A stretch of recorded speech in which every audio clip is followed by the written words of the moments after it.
الحمد لله نحمده ونستعينه ونستغفره ونعوذ بالله من شرور أنفسنا ومن سيئات أعمالنا من يهده الله فلا مضل له ومن يضلل فلا هادي له وأشهد أن لا إله إلا الله وحده لا شريك له وأشهد أن محمدا عبده ورسوله أما بعد فإن خير الحديث كتاب الله وخير الهدي هدي محمد صلى الله عليه وسلم وشر الأمور محدثاتها وكل محدثة بدعة وكل بدعة ضلالة وكل ضلالة في النار رب اشرح لي صدري ويسر لي أمري واحلل عقدة من لساني يفقهوا قولي اللهم انفعنا بما علمتنا وعلمنا ما ينفعنا وزدنا علما رب أوزعني أن أشكر نعمتك التي أنعمت علي وعلى والدي وأن أعمل صالحا ترضاه وأصلح لي في ذريتي إني تبت إليك وإني من المسلمين أعوذ بالله السميع العليم من الشيطان الرجيم بسم الله الرحمن الرحيم وَإِذِ ابْتَلَى إِبْرَاهِيمَ رَبُّهُ بِكَلِمَاتٍ فَأَتَمَّهُنَّ قَالَ إِنِّي جَاعِلُكَ لِلنَّاسِ إِمَامًا قال ومن ذريتي قال لا ينال عهد الظالمين وإذ جعلنا البيت مثابة للناس وأمنا واتخذوا من مقام إبراهيم مصلى وعهدنا إلى إبراهيم وإسماعيل أن طهرا بيتي للطائفين والعاكفين والركع السجود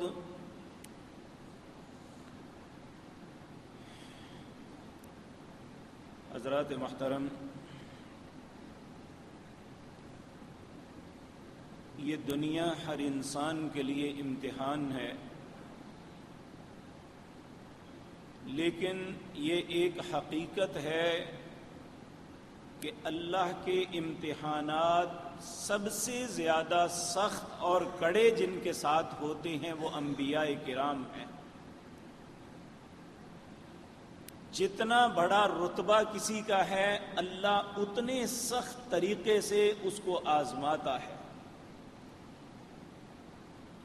اور یہ ایک حقیقت ہے کہ جتنے کڑے امتحان سے انسان گزرے پھر اتنا ہی بڑا منصب ملتا ہے۔ اللہ نے انسانوں کی ہدایت اور رہنمائی کے لیے 1,24,000 یا کم و بیش انبیاء اور رسول کو دنیا میں بھیجا، لیکن چند ایک ایسے انبیاء ہیں جن کا امتیاز سب سے الگ ہے۔ ان میں 26 نبی ایسے ہیں جن کا نام لے کے اللہ نے قرآن میں تذکرہ کیا ہے، اور ان 26 میں سے 2 نبی ایسے ہیں جنہیں اللہ نے سب نبیوں سے ممتاز کہا ہے۔ ایک ابو الانبیاء سیدنا ابراہیم خلیل اللہ اور دوسرے جناب محمد الرسول اللہ صلی اللہ علیہ وسلم۔ اور پھر ان سے بھی زیادہ یعنی سارے نبیوں سے امتیاز جنہیں ملا وہ محمد الرسول اللہ صلی اللہ علیہ وسلم ہے. لیکن جو امتیازات سیدنا ابراہیم خلیل اللہ کو ملے، ہمارے پیارے نبی جناب محمد الرسول اللہ صلی اللہ علیہ وسلم ان پہ فخر کیا کرتے تھے کہ یہ وہ امتیازات ہیں جو میرے باپ سیدنا ابراہیم کو اللہ نے عطا کیے تھے. اور یہ بات یاد رکھیں کہ امتیازات، اعزازات جو ہیں یہ گھر بیٹھے یا سوئے نہیں مل جاتے ہیں. اس کے لیے انتھک کوشش کرنی پڑتی ہے. اور یاد رکھیں انبیاء کی بے شمار قربانیاں ہیں دنیا میں. اللہ کے کلمے کو سر بلند کرنے کے لیے، اللہ رب العزت کی اطاعت اور فرما برداری کی طرف لوگوں کو لانے کے لیے اتنی قربانیاں ہیں، ایک ایک نبی کی اتنی قربانیاں ہیں کہ ہم انہیں بیان نہیں کر سکتے. لیکن اللہ نے سیدنا ابراہیم علیہ السلام کا تذکرہ اسپیشلی کیا ہے. اللہ فرماتے ہیں وَإِذِ ابْتَلَىٰ إِبْرَاهِيمَ، میں نے ابراہیم علیہ السلام کی آزمائش کی ہے، انہیں آزمایا ہے بِكَلِمَاتٍ. بظاہر اگر جب میں آپ کے سامنے یہ گزارشات کروں گا آپ محسوس کریں گے کہ زندگی کا کون سا دن تھا جب سیدنا ابراہیم کو کسی نہ کسی آزمائش سے دوچار نہیں ہونا پڑا. تو اللہ نے بڑی جو ہے پولائٹ انداز میں کہہ دیا کہ میں نے تو چند کلموں سے آزمایا تھا. یعنی ہمیں نظر پتا چلے گا کہ ہماری زندگی کی آزمائشیں انبیاء کی آزمائشوں کے سامنے حیثیت ہی کوئی نہیں رکھتی. تو اللہ رب العزت نے یہ بھی بات یاد رکھیں کہ ابراہیم علیہ السلام کو جس قوم کی طرف بھیجا تھا، سب سے پہلے اس قوم کے عقائد کے متعلق بتانا ضروری ہے کہ قوم کس سٹیج پہ کھڑی تھی، کہ پھر انسان کو احساس ہوگا کہ نبی کو دعوت توحید کے لیے کتنی مشکلات سے دوچار ہونا پڑا.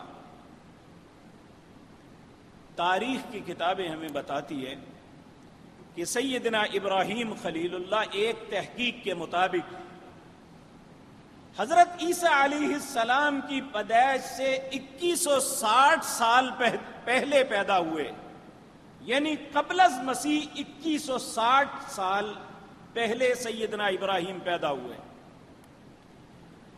اور 1985 قبل از مسیح سیدنا ابراہیم اس دنیا سے گئے. اس اعتبار سے 175 سال زندگی دنیا میں گزاری. اور آپ جہاں پیدا ہوئے وہ عراق کا ایک بہت بڑا شہر تھا اور ریسرچرز نے جو ریسرچیں کی ہیں، آثار قدیمہ کے ماہرین نے جو اس شہر کی کھدائی کر کے حالات معلوم کیے ہیں، ان کی ریسرچ یہ ہے کہ یہاں تقریباً 5 لاکھ لوگ آباد تھے اس زمانے میں. اس اعتبار سے یہ اس وقت زمانے کا بہت بڑا شہر تھا جہاں سیدنا ابراہیم علیہ السلام پیدا ہوئے. اور ان لوگوں کی کیفیت جو تھی اس وقت یہ تھی کہ ایک اندازے کے مطابق 5000 مختلف بت تھے جن کے وہ پوجا کرتے تھے. اور پوری دنیا کے اندر اس وقت توحید، اللہ کی وحدانیت، اللہ کی ذات کی پہچان تقریباً نابود ہو چکی تھی. لوگوں کے لیے یہ مختلف چیزیں ہی خدا تھی، نعوذ باللہ. حتیٰ کہ صرف بتوں کو ہی نہیں پوجتے. یہاں میں ایک بات عرض کر دوں، ہندو بتوں کے پوجتے ہیں، ہمارے پڑوس میں ہمیں پتہ ہے. رام کے بت کو پوجتے ہیں. یہ رام حقیقتاً بت نہیں، ایک انسان تھا جسے وہ اپنے ہندو معاشرے کے اندر بہت متبرک، مطہر، پاکیزہ اور اچھا سمجھتے ہیں. اسی طرح کرشنا ہے، دوسرے جتنے بھی بت ہیں، اسی طرح نبی کریم صلی اللہ علیہ وسلم کے زمانے میں 5 بتوں کو پوجا جاتا تھا، لات، منات، عزا، ہبل، یہ سارے کے سارے انسان تھے، ان انسانوں کے بت بنا کے انہیں پوجا جاتا تھا۔ سیدنا نوح علیہ السلام کے زمانے میں جن 5 بتوں کو پوجا جاتا وہ حقیقتاً نیک انسان تھے، ود، سوا، یغوث، یعوق اور نصر، جن کا نام قرآن نے لیا ہے، ودن ولا سواعن ولا یغوث ویعوق ونصرا، یہ بھی انسان تھے۔ یہ حقیقتاً وہ مورتیوں کو نہیں، اس کے پیچھے جو بات تھی، جو سوچ تھی، وہ یہ تھی کہ یہ ان لوگوں کو قوت اور طاقت کا سرچشمہ سمجھتے تھے اور ان کے بت بنا کے سامنے پوجتے تھے۔ جس طرح آپ نے دیکھا ہوگا یہ ہندوؤں کی مختلف دیویاں، انہوں نے 100 ہاتھ بنائے ہوئے ہیں، منہ سے آگ نکالتی ہے یا کوئی کچھ کرتی ہے، ان کے متعلق ایسے تصورات ہیں۔ یہ حقیقتاً بعض انسانوں کے متعلق ایسے تصورات تھے جو بعد میں ان کی شبیہ بنا کے سامنے رکھ کے انہیں بت بنایا گیا۔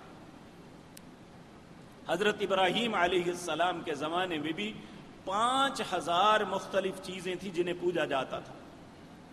ان میں مظاہر قدرت، جو قدرت کے مظاہر ہم سامنے دیکھتے ہیں، ستارے، چاند، سورج، وہ ان کی بھی پوجا کرتے تھے، جس کا تذکرہ اللہ رب العزت نے قرآن عزیز کے اندر واضح طور پہ سورۃ انعام کے اندر فرمایا کہ ابراہیم علیہ السلام نے اپنی قوم کے ساتھ ان کے متعلق مکالمہ کیا، وہ آپ کے سامنے عرض کروں گا۔ تو ابراہیم علیہ السلام کی قوم چاند، سورج، ستاروں کی پجاری تھی۔ اسی طرح ایک بیماری اس وقت تھی جو ہمارے اندر بھی ہے، وہ ہے سٹارز کا اپنی زندگی میں تغیر و تبدل سمجھنا۔ جس طرح ہم یہ عطارد ہے، یہ عقرب ہے، یہ اسد ہے، یہ فلاں ہے، یہ فلاں ہے، فلاں سٹار یہاں سے یہاں پہنچے گا تو تمہاری قسمت یہ ہوگی، یہ حقیقتاً یہ تصورات، یہ تخیلات سیدنا ابراہیم علیہ السلام کی قوم کے تھے، مسلمانوں کے یہ کبھی نہیں رہے، اور ان تصورات کی مخالفت کی تھی سیدنا ابراہیم علیہ السلام نے۔ تو میرے عزیز بھائیو، آپ کے سامنے اس وقت کے حالات کا تذکرہ کرنا اس لیے ضروری ہے کہ ہم جب سیدنا ابراہیم کی قربانیوں کو سنتے ہیں تو دل میں تصور پیدا ہوتا ہے، کیا انسانوں کے اندر ایسا بھی ہو سکتا ہے کہ ان کے ساتھ ایسا کریں؟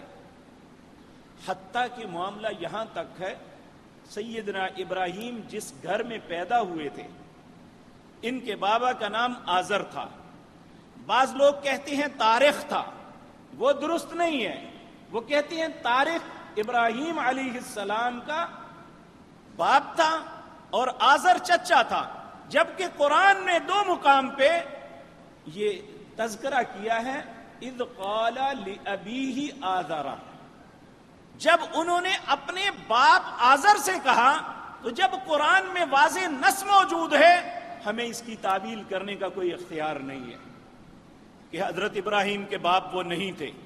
حضرت ابراہیم کے باپ تھے آزر، اور انہی کے متعلق قرآن نے تذکرہ کیا ہے۔ تو حضرت ابراہیم کے باپ جو تھے خود بت پرست ہی نہیں تھے، بت گر بھی تھے، یعنی خود بت گھڑ کے انہیں بیچتے یا انہیں لوگوں کے لیے عبادت کے لیے مہیا کرتے تھے۔ ایسے ماحول کے اندر کسی ایسے انسان کا پیدا ہونا جو اپنے معاشرے کی ساری رسومات کا مخالف ہے، آپ سوچ سکتے ہیں کہ انہیں کتنی مزاحمت کرنی پڑے گی۔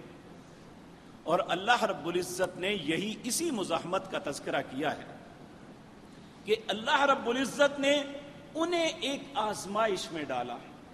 سب سے پہلے باپ کے سامنے عقیدہ توحید رکھا۔ سورت مریم ہے، 16واں پارہ ہے، اللہ رب العزت فرماتے ہیں وَاذْكُرْ فِي الْكِتَابِ ابراہیم، ذکر کیجئے ابراہیم علیہ السلام کا اپنی کتاب کے اندر، اِنَّهُ كَانَ صِدِّيقًا نَبِيًّا، وہ میرے بڑے سچے نبی تھے، وہ میرے بڑے سچے نبی تھے، جو بات بھی کرتے تھے سچی کرتے تھے۔ اذ قال لأبیہ، انہوں نے اپنے بابا سے کہا،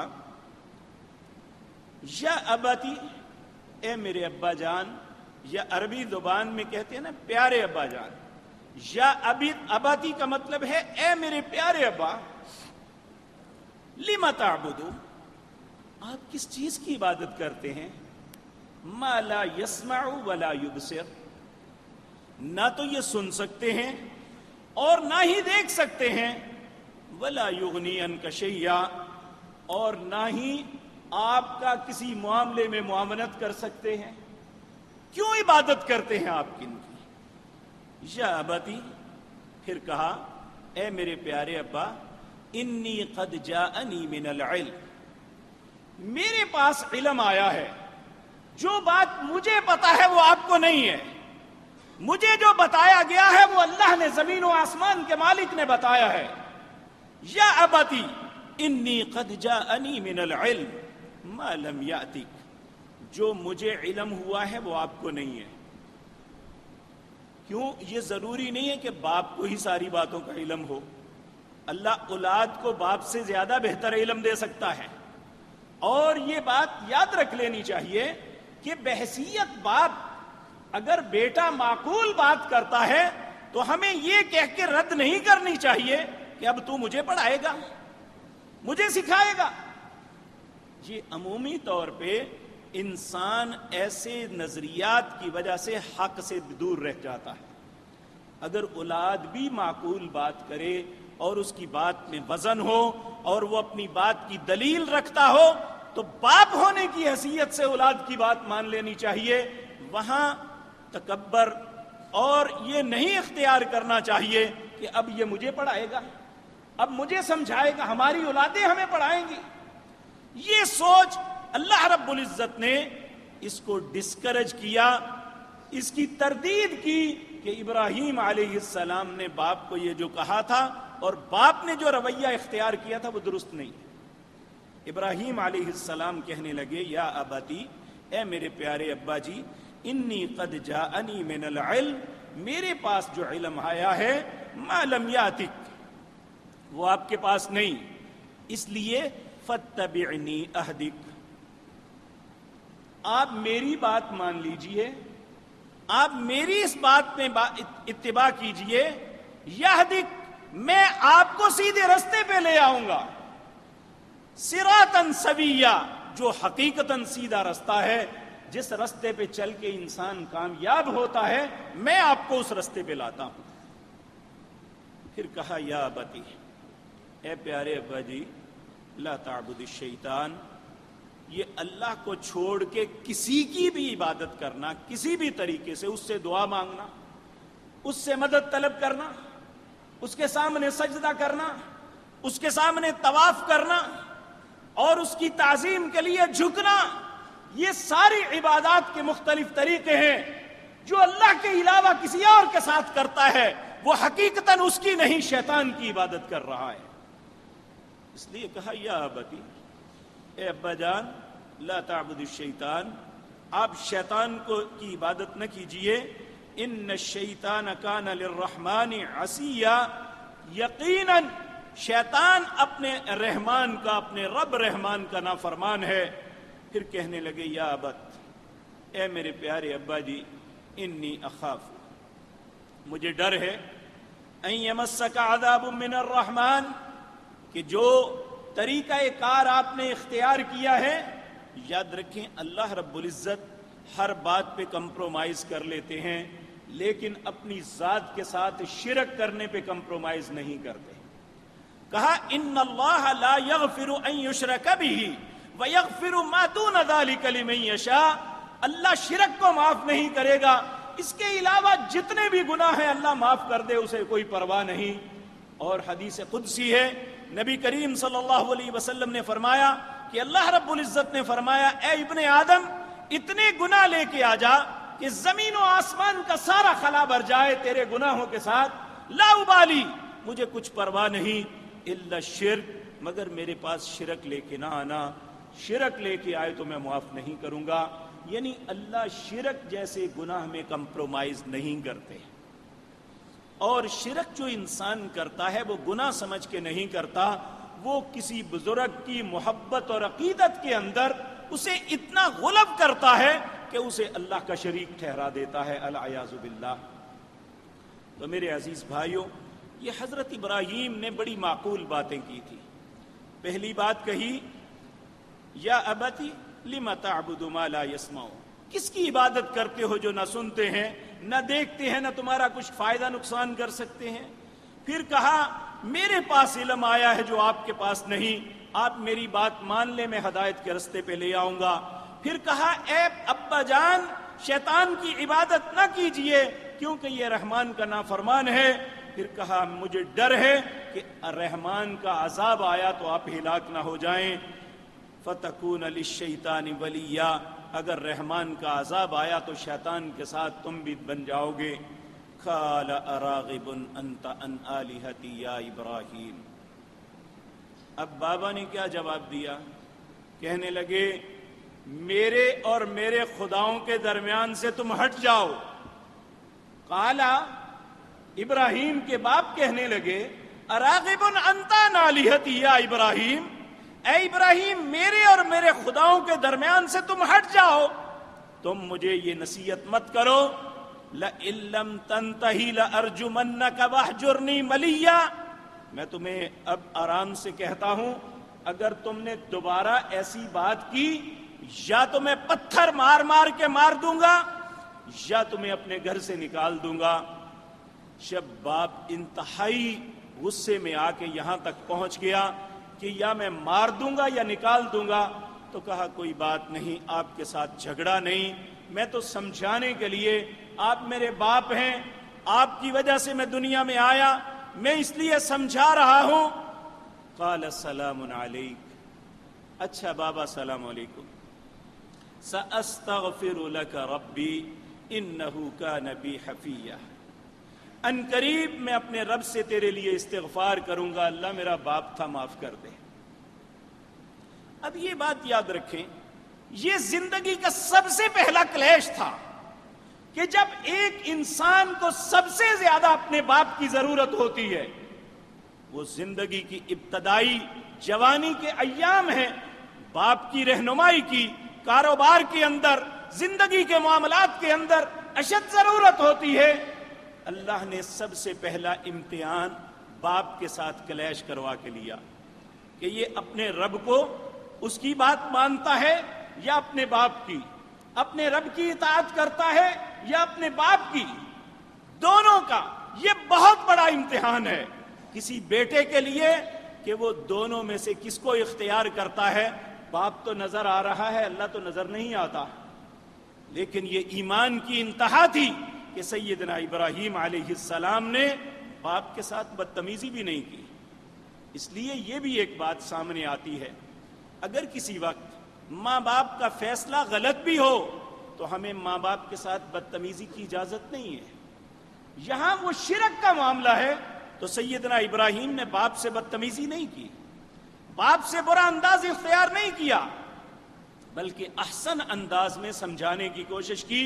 البتہ باپ نے غلط رویہ اختیار کیا, کہا قال اراغب انت عن آلہتی یا ابراہیم, اے ابراہیم میرے اور میرے خداؤں کے درمیان سے ہٹ جاؤ, اگر تم نے دوبارہ اس کا تذکرہ کیا لئن لم تنتہی لارجمنک واہجرنی ملیا, میں تجھے یا تو پتھر مار مار کے رجم کر دوں گا اور یا تمہیں یہاں سے نکال دوں گا.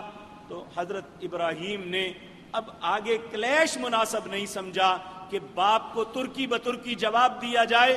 کہا ٹھیک ہے بابا السلام علیکم, میں ویسے ہی چلا جاتا ہوں, اگر آپ یہ بات تسلیم نہیں فرماتے تو میں ویسے ہی چلا جاتا ہوں. سلام علیک سأستغفر لک ربی, میں آپ کے لیے اللہ سے استغفار کروں گا. اب آپ ذرا غور فرمائیں, اس امتحان میں کامیاب ہو گئے, لیکن یاد رکھیں کہ یہ امتحان میں کامیابی اپنی ذات کے لیے تھی. اب انہی سیدنا ابراہیم نے اپنے باپ سے وعدہ کیا تھا کہ آپ کے لیے استغفار کروں گا. تو اللہ رب العزت نے فرمایا وما كان استغفار ابراہیم لأبیہ الا عن موعدۃ وعدہا ایاہ. جب ابراہیم استغفار کرتے اپنے باپ کے لیے کہ اللہ میرے باپ کو معاف کر دے، تو اللہ نے واضح طور پہ ایک حکم نازل کیا، کہا ما کان لنبی والذین آمنوا ان یستغفروا للمشرکین ولو کانوا اولی قربی.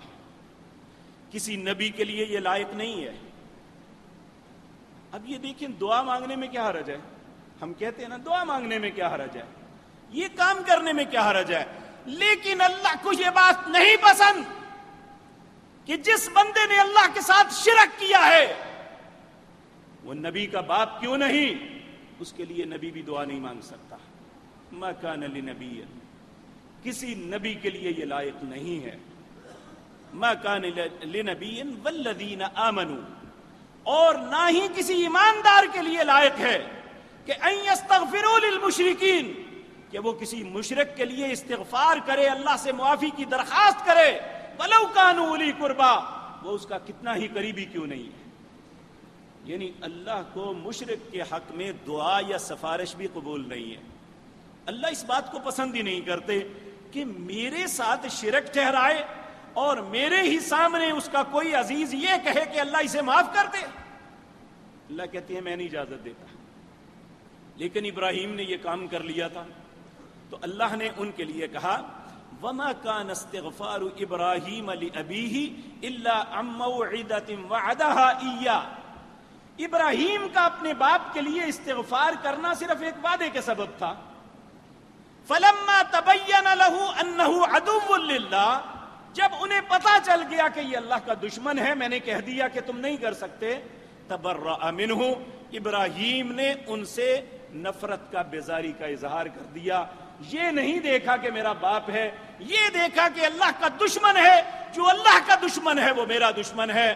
یہ ابراہیم کی دوسری بڑی آزمائش تھی جس میں اللہ نے انہیں سرخرو کیا.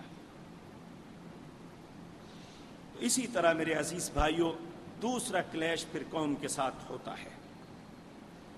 اللہ رب العزت سورۃ انعام اس کے اندر فرماتے ہیں، 7واں پارہ سورۃ انعام، آپ اپنی قوم کے سامنے بڑے ہی خوبصورت انداز میں انہیں دعوت توحید دینے کے لیے ایک بات سمجھاتے ہیں.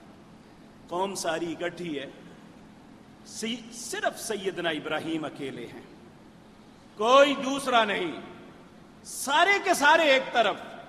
تو اللہ نے کہا ان ابراہیم کان امۃ واحدہ، میرے نزدیک سب انسانوں کی حیثیت نہیں، اگر میرے نزدیک کسی کو امت کہا جا سکتا ہے تو وہ اکیلے ابراہیم ہے، سیدنا ابراہیم علیہ السلام. تو ابراہیم علیہ السلام اپنی قوم کے ساتھ اب بات کرتے ہیں. اب اس نے بھی کلیش کی صورت اختیار کر لی. آپ فرماتے ہیں، اللہ کہتے ہیں وَإِذْ قَالَ إِبْرَاهِيمُ لِأَبِيهِ آذَرَ أَتَتَّخِذُ أَصْنَامًا آلِهَةً، جب ابراہیم علیہ السلام نے اپنے باپ آذر سے کہا أَتَتَّخِذُ أَصْنَامًا آلِهَةً، کیا آپ بتوں کو اپنا خدا سمجھتے ہیں؟ انی اراک وقومک فی ضلال مبین، میں دیکھتا ہوں آپ اور آپ کی قوم کھلی گمراہی میں ہے. اب آگے جواب کیا ہے؟ اللہ فرماتے ہیں وَكَذَلِكَ نُرِي إِبْرَاهِيمَ مَلَكُوتَ السَّمَاوَاتِ وَالْأَرْضِ، ہم نے ابراہیم کو اپنی بادشاہت کی کچھ نشانیاں دکھائی.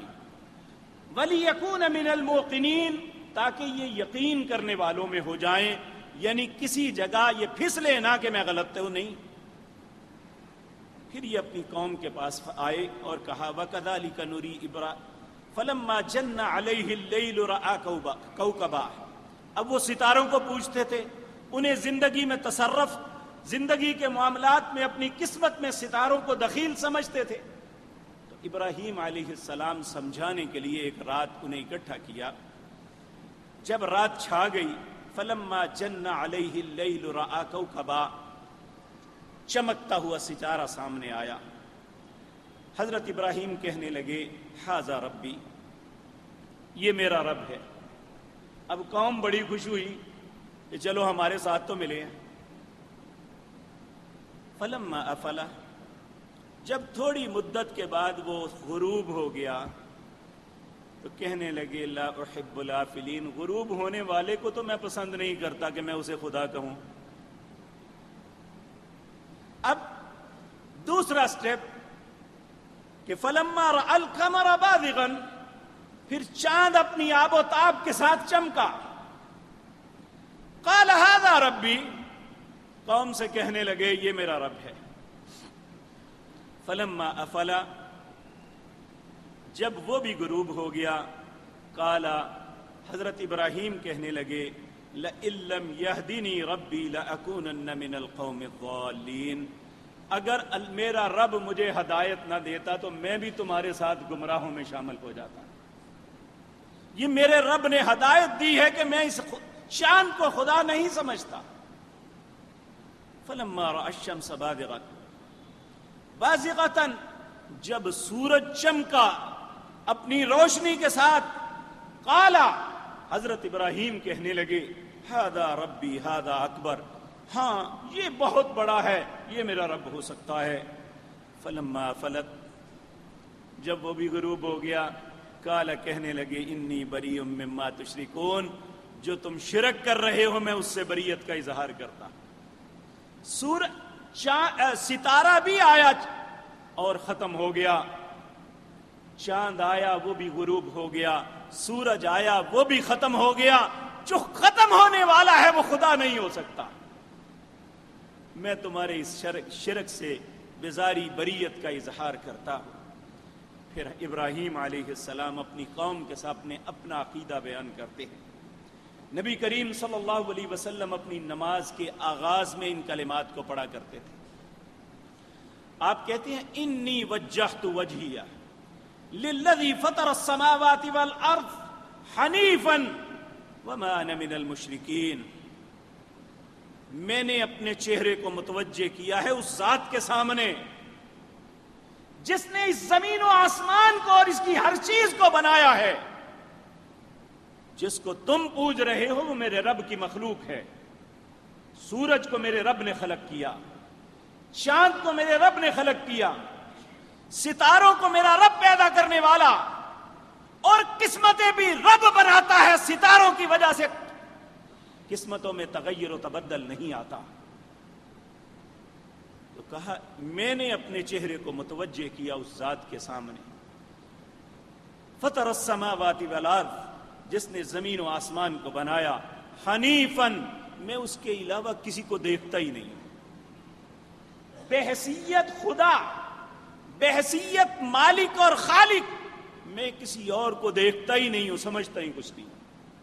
حنیفاً، یکتا ہوں، وما انا من المشرکین، میں اس کا شراکت دار کسی کو نہیں بناتا۔ اللہ نے کچھ تقسیم نہیں کیا، اللہ نے کسی کو کچھ نہیں دیا۔ ما یملکون من قطمیر، اللہ کہتے ہیں جن کو تم پوجتے ہو، جن سے مدد طلب کرتے ہو، جن سے مانگتے ہو، وہ کھجور کی گٹھلی کے اندر اس کے درمیان میں ایک چھوٹا سا ریشہ ہوتا ہے، اس ریشے کے اندر ایک دھاگا باریک سا جو اگر نکال لیا جائے تو انسان کی آنکھ دیکھ نہیں سکتی، خوردبین کے ذریعے دیکھا جاتا ہے۔ اللہ کہتے ہیں ما یملکون من قطمیر، میں نے اس ریشے کے برابر بھی کسی کو کچھ نہیں عطا کیا، سب چیزوں کا مالک میں ہوں۔ تو یہ جو تصور آج بھی دیا جاتا ہے کہ اللہ نے اپنے اختیارات اپنے نیک بندوں کو دیے ہیں، اللہ کہتے ہیں میں نے کسی کو کچھ نہیں دیا۔ اللہ کہتے ہیں میں نے تو ہر چیز پیدا کی، مجھے بتاؤ انہوں نے کیا پیدا کیا ہے؟ اگر میں نے انہیں اختیار دیا ہے، کچھ دنیا کی ایک چیز کا نام لے لو کہ فلاں چیز فلاں شخص نے پیدا کی ہے۔ جن کو تم غوث کہتے ہو، جن کو تم داتا کہتے ہو، انہوں نے کیا پیدا کیا ہے؟ کوئی ایک بات بتا دو۔ تو ابراہیم علیہ السلام بھی اپنی قوم کے سامنے اپنے عقیدے کو ظاہر کر رہے ہیں۔ نبی کریم صلی اللہ علیہ وسلم جب ہم عمومی طور پہ سبحانک اللہم و بحمدک پڑھتے ہیں، استفتاح الصلاۃ کی دعا انی وجہت،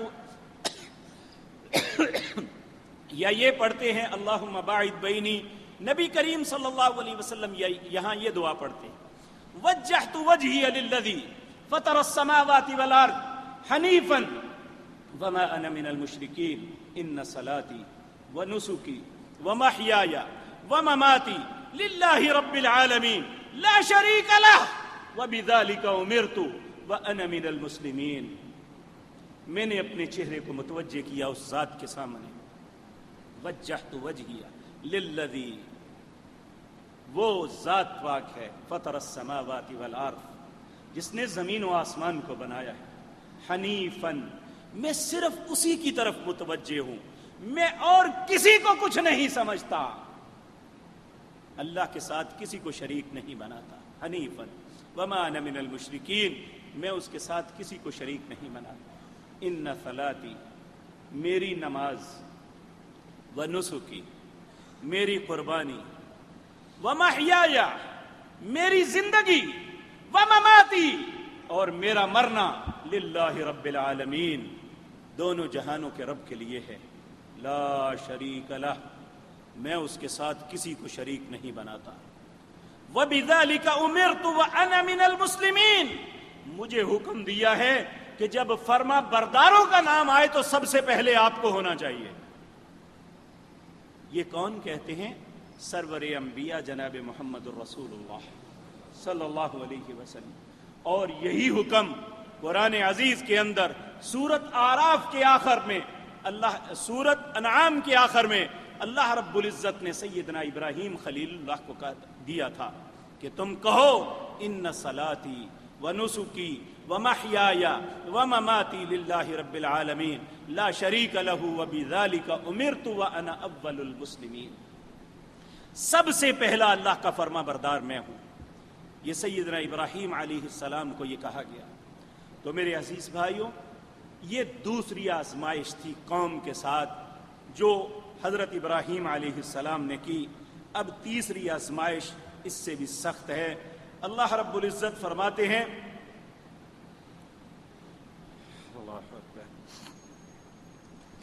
سورت انبیاء ہے، اللہ رب العزت فرماتے ہیں کہ وَلَقَدْ آتَيْنَا إِبْرَاهِيمَ رُشْدَهُ مِنْ قَبْلُ وَكُنَّا بِهِ عَالِمِينَ إِذْ قَالَ لِأَبِيهِ وَقَوْمِهِ مَا هَذِهِ التَّمَاثِيلُ الَّتِي أَنْتُمْ لَهَا عَاكِفُونَ. جب انہوں نے اپنے باپ اور اپنی قوم سے کہا یہ وہ تماثیل، وہ تصویریں، وہ مورتیاں التی جنہیں تم نے بنایا ہے اور ان کے لیے تم اعتکاف کرتے ہو، ان کے پاس بیٹھتے ہو، ان کے مجاور بنتے ہو، تو کیوں کرتے ہو ایسا؟ قالو، کہنے لگے، وجدنا آباءنا لہا عابدین، ہم نے اپنے باپ دادا کو پایا اسی کی عبادت ہم کرتے ہیں. دلیل کوئی نہیں ہمارے پاس کہ کیوں کرتے ہیں. اس لیے کرتے ہیں کہ ہم نے وجدنا آباءنا، ہم نے اپنے آبا کو یہی دیکھا، اس لیے ہم یہ کرتے ہیں.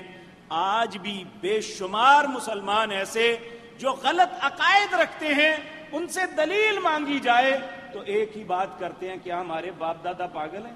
کیا ہمارے مولوی پیر امام پاگل ہیں؟ انہیں نہیں پتا. اللہ کہتے ہیں اگر تمہارے ماں باپ گمراہ ہوں، وہ پاگل پن کا معاملہ کریں کہ تم بھی وہی رستہ اختیار کرو گے. اللہ اکبر. تو اللہ رب العزت فرماتے ہیں کہ پھر قوم اس وقت، یہ جس طرح آج اللہ کے غیروں کے لیے میلے منعقد کیے جاتے ہیں، آج فلاں کا میلہ ہے، فلاں کا عرس ہے، آج فلاں کا معاملہ ایسا ہے، اس زمانے میں بھی یہی تھا. آج فلاں کا میلہ ہے، آج فلاں کا میلہ ہے، وہاں چلو. تو ایک اسی طرح بہت بڑے بت کا میلہ آیا جہاں پوری قوم ہی چل پڑتی تھی. ابراہیم علیہ السلام کو بھی کہا گیا کہ آؤ آپ بھی. تو انہوں نے اس وقت ایک بہانہ کیا کہ میں نہیں جا سکتا، انی سقیم، میں بیمار ہوں، یعنی تمہارے بتوں کے معاملے میں ایسا نہیں کر سکتا. یہ دراصل ایک طوریہ تھا جو ابراہیم علیہ السلام نے کیا، اور ارادہ ابراہیم کا یہ تھا کہ میں انہیں بہت بڑا سبق سکھاؤں گا. اور انہوں نے اس کا اظہار بھی ان کے سامنے کیا، میں ایک ایسی تدبیر کروں گا جس کا جواب تمہارے پاس نہیں ہوگا. جب یہ ساری قوم چلی گئی اور اس میلے کے اندر مصروف تھی تو ابراہیم علیہ السلام نے ان کے ساری بتوں کو توڑ دیا اور جو سب سے بڑا تھا اس کی گردن پہ کلاڑا رکھ دیا. جب قوم واپس آئی تو اس وقت فجعلهم جزازا الا كبيرا لهم لعلهم اليه يرجعون قالوا من فعل هذا بآلهتنا. جب یہ حالات دیکھے تو کہنے ہمارے خداؤں کے ساتھ یہ سب کچھ کس نے کیا ہے؟ انه لمن الظالمین، وہ تو بڑا ظالم ہے جس نے ہمارے خدا توڑ دیے. قالوا سمعنا، پھر کہنے لگے ہم نے سنا تھا فتى يذكرهم يقال له ابراہیم، ایک نوجوان جو ابراہیم ہے وہ ایسی باتیں کر رہا تھا. قالوا فأتوا به على أعين الناس لعلهم يشهدون، اسے لوگوں کے سامنے لاؤ اور عبرت کا نشان بنا دیں.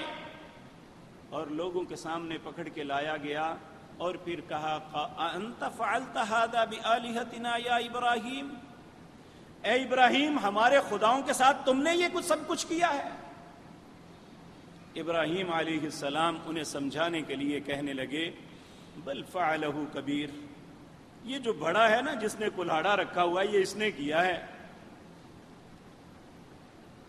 ھذا فاسألوہ ان کانوا ینطقون، اس سے سوال کرو اگر یہ بولتا ہے. یہ تو تمہاری زندگی تمہاری بگڑیاں بنانے والا ہے، تمہیں رزق دینے والے ہیں، تمہارے معاملات کے ساتھ دخیل ہیں، انہیں پوچھو کس نے یہ کیا ہے. اگر یہ بولتا ہے فرجعوا الی انفسہم، اب وہ پریشان ہو گئے اپنے من کے اندر ہی کہنے لگے فقالوا انکم انتم الظالمون، کہنے لگے لگتا ہے تو نے یہ کام کیا ہے. ثم نکسوا علی رؤوسہم لقد علمت ما ہؤلاء ینطقون، اپنے سروں کو جھکا کے کہنے لگے یہ تو بولتے ہی نہیں ہیں.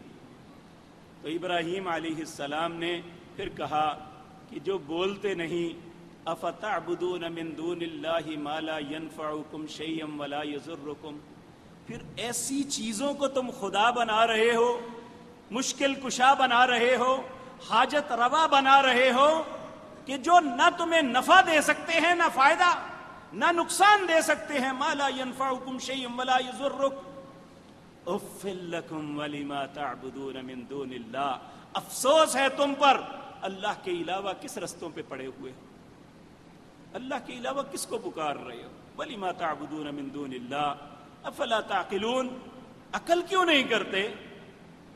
اب بات تو یہ تھی کہ دلائل کے ساتھ جواب دیتے. کہنے لگے قالوا حرقوه وانصروا آلهتكم ان کنتم فاعلین، اس کو پکڑ لو، اس کو جلا دو، اپنے خداؤں کی مدد کرو. کیسی عجیب بات ہے، اپنے خداؤں کی تم مدد کرو. ان کنتم اگر کرنے والے ہو. قلنا یا نار کونی، پھر آگ جلائی گئی، پریکٹیکلی آگ جلائی گئی، اور اتنا بڑا الاؤ تھا کہ خود اس کے قریب نہیں جا سکتے تھے.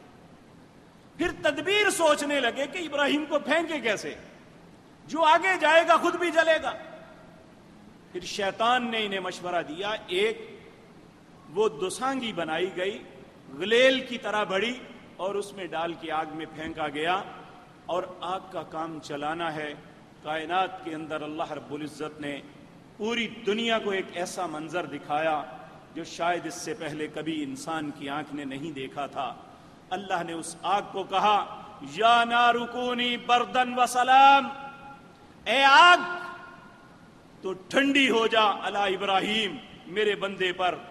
وَأَرَادُوا بِهِ كَيْدًا فَجَعَلْنَاهُمُ الْأَخْسَرِينَ، آگ جل جل کے جب ختم ہو گئی ابراہیم سلامت باہر نکل آئے.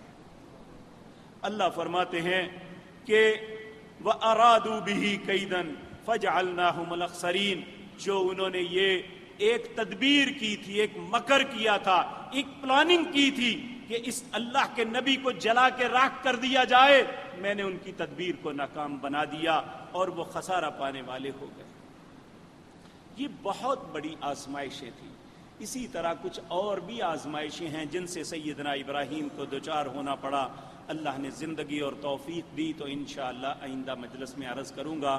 اللہ سے دعا ہے ان باتوں کے اندر کچھ اسباق ہیں، سبق ہیں، عبرتیں ہیں جو میرے اور آپ کے لیے ہیں، کیونکہ آج بھی کچھ ایسے تصورات ہیں جو من حیث القوم ہم نے بھی بنائے ہوئے ہیں، اور ہم سمجھتے ہیں کہ ہم بالکل درست ہیں، ہم ٹھیک ہیں، لیکن دیکھیں اللہ ہر قوم کے ہر خطا ہر گناہ پہ درگزر فرما سکتے ہیں، شرک سے کبھی درگزر نہیں کرتے۔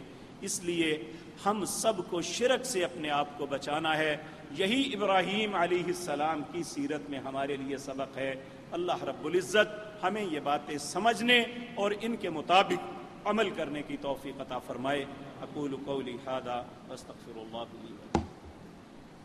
ان الحمد للہ نحمده ونستعینه ونستغفره ونعوذ باللہ من شرور انفسنا ومن سیئات اعمالنا من يهده الله فلا مضل له ومن يضلل فلا هادي له واشهد ان لا اله الا الله وحده لا شريك له واشهد ان محمدا عبده ورسوله اللهم صل على محمد وعلى ال محمد كما صليت على ابراهيم وعلى ال ابراهيم انك حميد مجيد اللهم بارك على محمد وعلى ال محمد كما باركت على ابراهيم انك حميد مجيد۔ حضرات محترم، یہ بہت سے ساتھیوں نے اپنے بیماروں کے لیے دعا کی درخواست کی ہے۔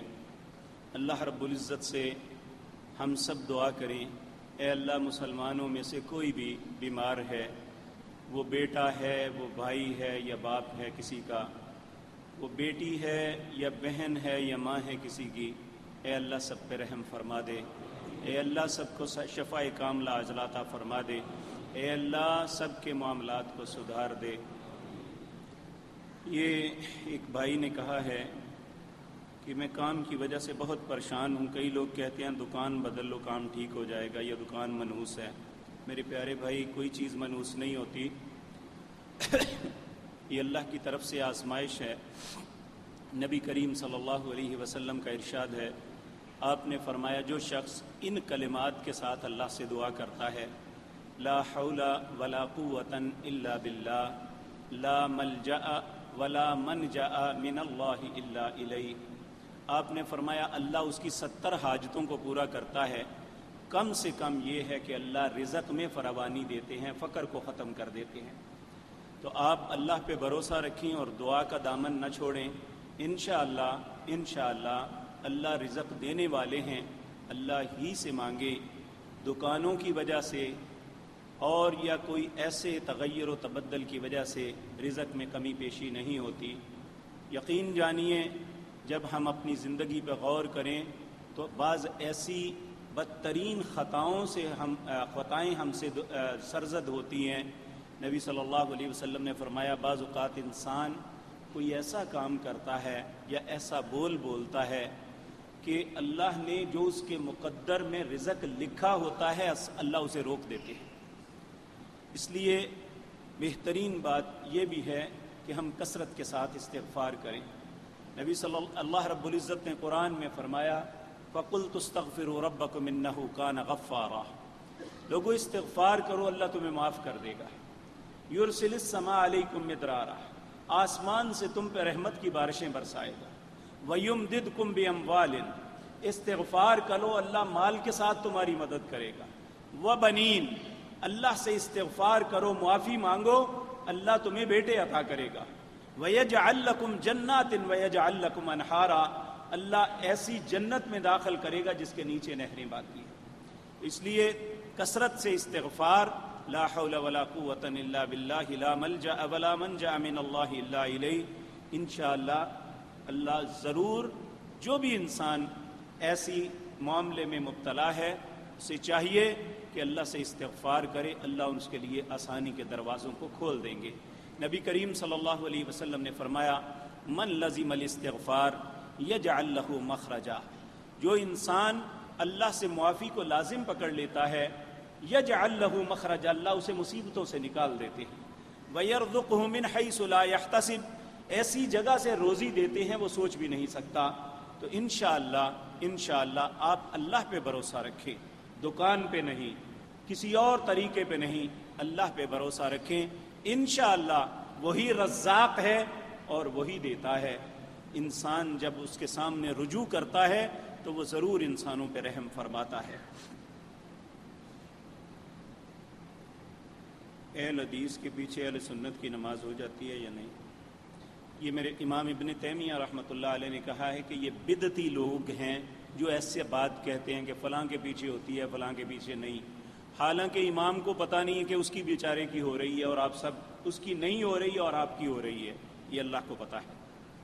اور اس لیے نمازیں اپنی ہیں، جیسی آپ کی نیت ہوگی ویسا آپ کا اجر ہے۔ اگر نیت اچھی نہیں تو نہیں، اگر سنت کے مطابق نہیں تو نہیں، تو کسی کے آگے یا پیچھے کھڑے ہونے سے آپ کی نماز پہ کوئی فرق نہیں پڑے گا۔ لیکن بے شمار خطائیں ہیں جو اللہ نے ہماری چھپائی ہوئی ہیں، تو آپ پڑھتے ہیں ایک اچھا سمجھ کے، تو اللہ رب العزت ہر کی نمازوں کو قبول فرمائے۔ یہ ایسی دراڑیں نہیں ڈالنی چاہیے۔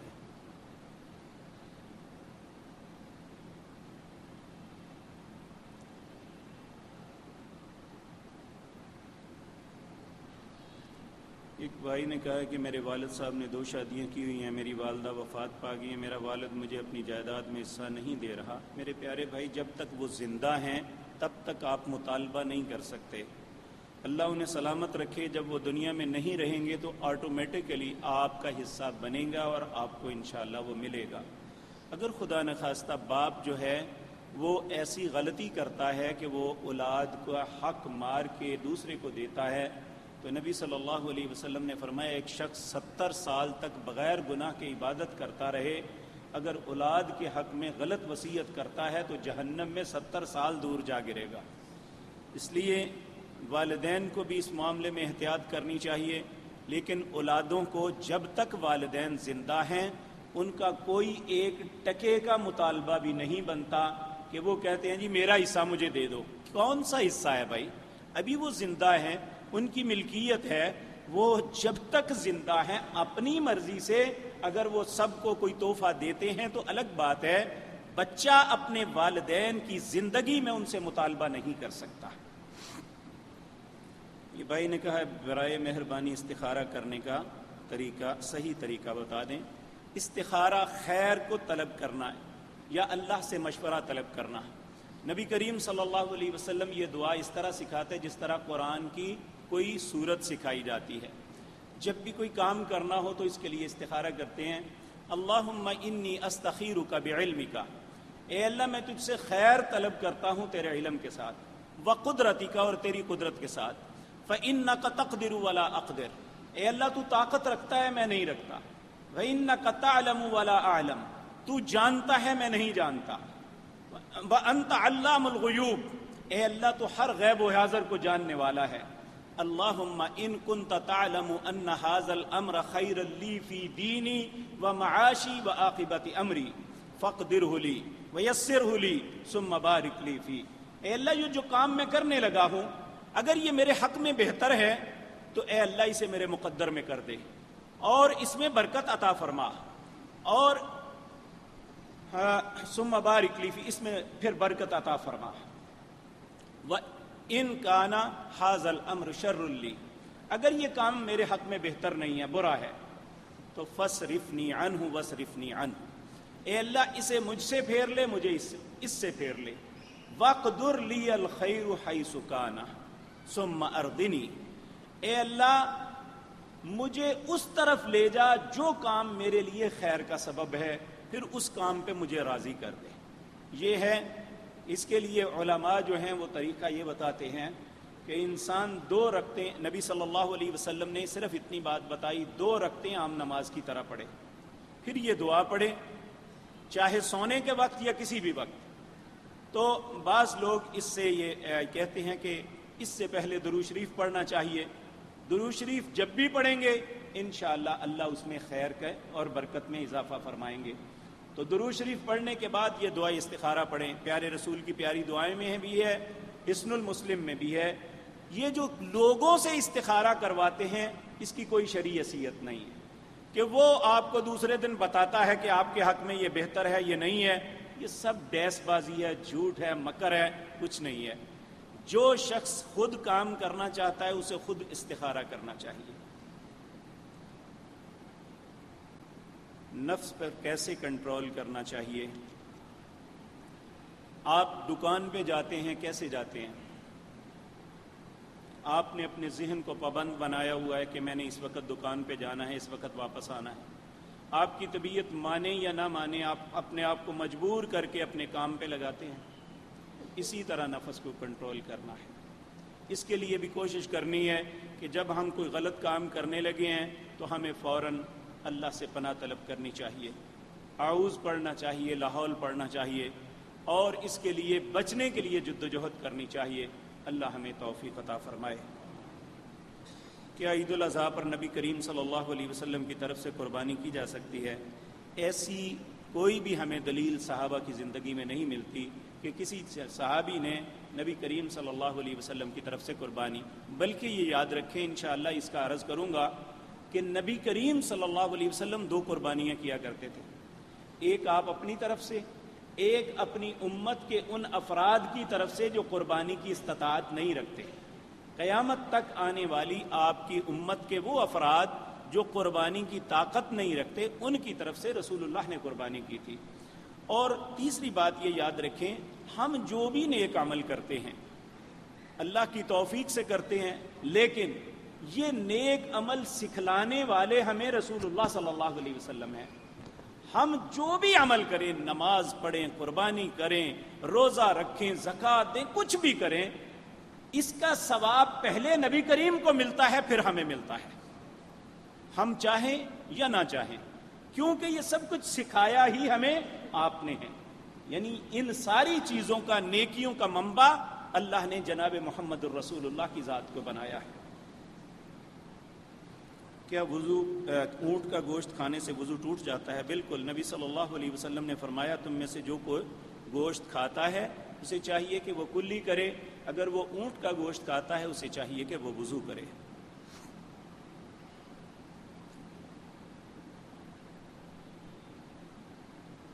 کیا بازو ننگے ہوں تو نماز ہو جاتی ہے یا نہیں؟ اگر کندھے ننگے ہوں تو نماز نہیں ہوتی. اگر آپ کی شرٹ ہی یہ ٹی شرٹ ہے تو اس میں کوئی حرج والی بات نہیں ہے. ننگے کندھے ننگے ہوں تو پھر نہیں ہوتی. یہ بہت سے لمبے سوال ہیں، آپ بعد میں تشریف لائیں، میں انشاءاللہ آپ کو جواب عرض کروں گا. میرے پیارے بھائیوں، میں ایک التجا کرنی ہے آپ سے، خصوصاً اپنے نوجوان بھائیوں اور بیٹوں سے، کہ 14 اگست آ رہا ہے اور اس دن من حیث القوم ہم وہ ہلہ گلہ کرتے ہیں الیاذ باللہ. اللہ کے لیے کبھی اس وقت کا تصور اپنے ذہن میں لاؤ یا اپنے بڑوں سے پوچھو کہ ہمارے کتنے بزرگوں نے اپنے لاشیں کٹوا دیے تھے جن کی لاشوں کو دفن بھی نہیں کیا گیا تھا، پرندے درندے اور چرندے کھا گئے تھے. کتنے ہمارے بچے نیزوں کی انیوں پہ اچھال کے ان کو چھلنی کر دیا گیا تھا. کتنی ہماری ماؤں اور بہنوں کی عصمتوں کو لوٹا گیا تھا. اتنی قربانیوں کے بعد اللہ نے یہ ملک دیا، تو ہمیں تو آزادی کے وقت چاہیے کہ سجدے میں سارا دن گرے رہیں کہ اللہ نے ہمیں ایک بدترین دشمن کے چنگل سے نکالا تھا. بجائے اس بات کے اللہ کا شکر ادا کریں، ہم ہر بات میں اللہ کی نافرمانی کرتے ہیں. خدا کے لیے اپنے آپ کو روک لیں، ان خباثتوں سے اپنے آپ کو روک لیں. ہماری موٹر سائیکل کے سیلنسر نکالنے سے ہمارے ملک کو کوئی فائدہ نہیں ہوگا، اللہ کے شکر میں کچھ بھی نہیں ہوگا. ہمارا ون ویلنگ کرنے سے، گاڑیوں پہ بڑے بڑے ڈیک لگا کے گانے بجانے اور ناچنے سے واللہ باللہ سمت اللہ اس ملک کی اصلاح نہیں ہوگی، بلکہ اللہ کی ناراضگی ہوگی. اللہ کو ناراض کرنا یہ کوئی عقل مندی کی دلیل نہیں ہے. اس لیے میں اللہ کا واسطہ دے کے کہتا ہوں، ہمیں خود اپنے بچوں کو کنٹرول کرنا چاہیے، اور ہمارے بچوں کو بھی چاہیے کہ ایسی کسی مجلس کا حصہ نہ بنے جہاں اللہ کی نافرمانی ہوتی ہو. تو اللہ رب العزت، بلکہ میں التجا کروں گا، لوگ اپنی بیٹیوں خواتین کو لے کے باہر نکلتے ہیں، خدا کے لیے ایسے دن میں نہ نکلا کریں. میں آپ سے عرض کروں کہ آپ صرف اللہ سے اظہار تشکر کے لیے رو کے 2 نفل پڑھیں تو شاید آنے والے وقت میں ہمارے ملک کی حالت بہت سدھر جائے۔ یاد رکھیں، ناچنے گانے سے، اچھلنے کودنے سے، ہا ہو کرنے سے اس ملک کو 70 سال میں نہ کوئی فائدہ ہوا ہے نہ آئندہ ہوگا۔ اور دکھ ہوتا ہے اس وقت ان ماں باپ کی کیفیت پہ جن کے بچے ایسی بغاوت اور سرکشی کرتے ہوئے، اللہ نہ کرے، اللہ ہر بیٹے کی زندگی کو حفاظت فرمائے، جب ان کے ایکسیڈنٹ ہوتے ہیں تو سلامت جسم نہیں ہوتے، گٹھڑیوں میں گوشت کے ٹکڑے باندھ کے لاتے ہیں گھروں میں، لیکن شرم نہیں آتی۔ واللہ 4-5 دن پہلے یہاں باہر کھڑے تھے، ایک نوجوان موٹر سائیکل پہ وہ ون ویلنگ کرتا ہوا بڑا سخت گرا، شرم نہ آئی، اسی وقت اٹھا اور ہمیں احساس تھا کہ اسے بہت چوٹیں آئی ہوں گی، اس نے پھر گاڑی کو اٹھایا اور بھاگتا ہوا چلا گیا۔ شاید میرے ذہن میں ایک خیال آیا کہ جب اہل جہنم میں پکاریں گے، اللہ ایک مرتبہ ہمیں واپس بھیج دے، ہم اچھے ہو کے آ جائیں گے، تو اللہ رب العزت کہیں گے اگر تمہیں میں واپس دنیا میں بھی بھیج دوں پھر وہی کچھ کرو گے جو پہلے کرتے رہے۔ کیونکہ میرے پیارے بھائیوں، میرے عزیز جوانوں، میرے پیارے بیٹوں، اپنے ماں باپ پر رحم کرو، اپنی جان پہ رحم کرو۔ خودکشی کی موت ہے، یہ بدترین موت ہے جس سے ہم مر رہے ہیں۔ ان لوگوں کی نقلیں مت کرو جن کی زندگی کا کوئی مقصد نہیں۔ مسلمان کی زندگی کا تو ایک مقصد ہوتا ہے۔ ہماری زندگی کا اختتام اچھا ہونا چاہیے، ہمیں خوبصورت موت مرنا چاہیے، ہمیں ایمان کی حالت میں مرنا چاہیے۔ جب ہماری موت آئے تو ہمارا رب ہم پہ راضی ہو۔ اے اللہ، نبی کریم صلی اللہ علیہ وسلم جو دعا مانگتے تھے، اللہ میں تیری منت کرتا ہوں تیرے اتنے بندوں کے سامنے، اللہم احسن عاقبتنا فی الامور کلہا، اے اللہ ہمارے انجام کو بہت اچھا کر دے سارے معاملات میں، وَأَجِرْنَا مِنْ خِزْيِ الدُّنْيَا وَعَذَابِ الْآخِرَةِ، اے اللہ دنیا کی ذلت سے بھی بچانا اور آخرت کے عذابوں سے بھی بچانا۔ میرے عزیز بھائیوں، آخری عرض یہ ہے کہ ہمارے جامعہ محمدیہ میں آج فضیلت الشیخ قاری صہیب میر محمدی صاحب درس کے لیے تشریف لا رہے تھے، تو یہ جو جی ٹی روڈ بند ہے اس کی وجہ سے ان کا درس حاجی یعقوب صاحب نے مجھے فرمایا ہے کہ یہ کینسل کر دیا گیا ہے۔ ساتھی زحمت نہ فرمائیں، انشاءاللہ جب بھی وہ تشریف لائیں گے اس کا اعلان بعد میں کر دیں گے۔ آج قاری صہیب صاحب تشریف نہیں لا رہے۔ اللہم انصرنا ولا تنصر علینا وعزنا ولا تذلنا وزدنا ولا تنقصنا وارحمنا انت مولانا فانصرنا علی القوم الکافرین۔ اذهب الباس رب الناس واشف انت شافی لا شفاء الا شفاؤک شفاء لا یغادر سقما۔ کچھ بیٹوں نے آپ سے التماس کی ہے کہ ہم نے امتحانات دیے ہوئے ہیں، ان کے رزلٹ آنے والے ہیں، اے اللہ ہمارے بچوں کو دنیا اور آخرت کے امتحانوں میں کامیاب فرما۔ اے اللہ ہمارے بیماروں کو شفا عطا فرما۔ اے اللہ ہمارے فوت شدگان پر رحم کر دے۔ اے اللہ ہمارے ملک پر رحم فرما دے۔ اے اللہ ہمارے حالات کو سدھار دے۔ اے اللہ ہمیں اچھے حاکم عطا فرما۔ اے اللہ رحم دل لوگوں کو ہمارا حاکم بنا۔ اے مالک الملک ہمارے معاملات کی اصلاح فرما۔ اے اللہ ہمیں نیکی کی توفیق عطا فرما۔ اے اللہ برائیوں سے محفوظ فرما۔ اے اللہ ہمارے دل بغض سے بھرے ہوئے ہیں، اے اللہ ہمارے دلوں میں محبت ڈال دے، ہم ایک دوسرے کا عزت و احترام کرنے والے بن جائیں۔ اے اللہ بہتان ترازی سے ہمیں بچا لے، اے اللہ چغلی اور غیبت سے بچا دے، اے اللہ گناہ اور جھوٹ سے ہمیں بچا لے۔ سبحان ربک رب العزت عما یصفون وسلام علیہ